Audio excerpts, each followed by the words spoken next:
is lost. Uh-oh. Oh, look at all the beautiful birds. Franklin could slide down a riverbank. He could count forwards and backwards. He could even zip zippers and button buttons. He could even walk to Bear's house all by himself. But Franklin was not allowed to go into the woods alone. One day Franklin said, "I'm going to play at Bear's house." "All right," said Franklin's mother, "but be home by dinner by 6 o'clock." She showed him the time, the hands on the clock. And Franklin, she warned, "Don't go into the woods alone." Franklin raced down the path, over the bridge, and across the berry patch. Bear was there, Fox was there, Goose and Otter were there. "I'm here," huffed Franklin. "What you playing?" "We're playing hide and seek," shouted his friends. "Are you in?"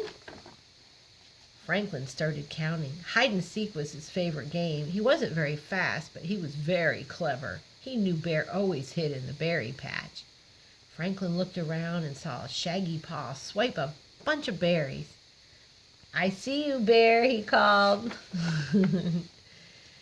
Franklin spotted feathers and fur under the bridge. "I see you, Goose." "I see you too, Otter," he said. Look at that. Only Fox was left behind. Only Fox was left to find. Franklin walked this way and that. He looked into the bushes and searched under logs. He rocked around a path and over a bridge, and without even thinking, he had walked right into the woods. He looked into the burrows and all around the trees.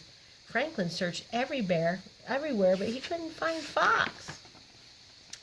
Fox wasn't even in the woods at all. He was hiding inside Bear's house. After a while, he shouted, "Can't catch me!" But Franklin couldn't hear him. He was too far away. "Well, where's Franklin?" asked Fox. Nobody knew. They waited for a long time, and Bear's tummy started grumbling, and finally Goose said, "It's almost 6 o'clock. Franklin must have hurried home for supper." "Of course," they said, and off they all went. At Franklin's house, the clock struck 6.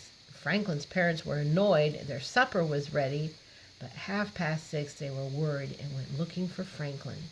Franklin's father searched along the path. "Franklin," he called, "where are you?" Franklin's mother talked to his friends. "Where's Franklin?" she asked Bear. "Where's Franklin?" she asked Otter and Goose. "Where is Franklin?" she asked Fox. Well, nobody knew. Now they were worried too. It was getting dark, and Franklin turned one way and then another, and every tree started looking the same. Even the rock looked the same. He couldn't find the path. "I'm lost," said Franklin in a tiny little voice. He couldn't remember which way he had come. He didn't know which way to go. So he was tired and frightened and all alone. So Franklin curled up in a small dark shell and waited. Somebody would come sometime, wouldn't they? Dark shadows flittered across the rocks. "Who's there?" whispered Franklin. But no one answered because it was just the clouds blowing across the face of the moon. Who's there?" whispered Franklin. No one, because it was just an owl far, far away. "Shoo, shoo! Who's there?" whispered Franklin. But no one answered because it was the wind whistling through the trees. Franklin tried to sleep, but every sound made him jump. He was humming to himself a little tune when he heard crick, crick, crick, crick, crack, crack, squish. "Who is there?" whispered Franklin. But it was no one. Then Franklin heard a new sound. It sounded like someone calling his name. And then he heard it again. Here I am," Franklin shouted over and over. Crack, crack, crick, crick, crick, squish. Franklin's parents came over the knoll. "There you are." They hugged him and kissed him and held him tight. "We were so worried," said Franklin's father. "You were told not to go into the woods alone." "I wasn't on purpose," sniffed Franklin. "I was looking for Fox and I forgot." "Well, thank goodness you're safe," said Franklin's parents.